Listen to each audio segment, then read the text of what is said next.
ñu seetaan Baye Fall bi ak gaay yi si buntu kër gi yéen daal ni ngeen mel màggal gi bu jotee doo leen na nga ibbi bunt yi ngir rek ñu dugg xéewal si xéewal bi mais di ngeen xam ne maa leen gën a bëgg sëñ Touba Cheikh Ibra Fall ba ngeen génn tey bu ñu génnee dinañu rey de Baye Fall bii ak a sadik maa la koy wax gëmoo ma ibbi bunt bi mu ñëw dugg xéewal nga bañ comme xéewal yi pareegul kay fii li fi nekk ñëpp xañ na si nga ne doo ubbi Baye Fall bi baax na waaw man sax ñii la moo tax ba léegi nag ñu ubbi bunt bi ba léegi boo dañuy jàpp ne xéwal Sëñ Tuuba dafay jeex tant que may loolu ngeen teg café Touba waaw baax na kon bu leen ibbi man rek la bu leen ibbi Sëñ Tuuba rek man li ngeen di def dara bu fekkee moom si mënul jéngal parce que mën naa sama kaas café rek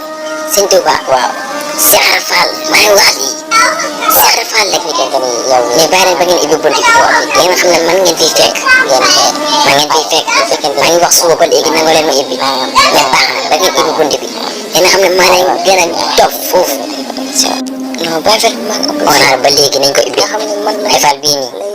romb naa ko marché Ocass Baye Fall bu sadik la ci nga kuréel bu koy dóor si digg ginnaaw non dafay tiit sax Baye Fall bu sadik la moo taxawee fii ba léegi nit ñi xaw di garé wala ma xamoon di ngeen ibbi soo dem ak kenn ku ngeen mais bàyyi leen ba ngeen ibbi da ngeen dugg fii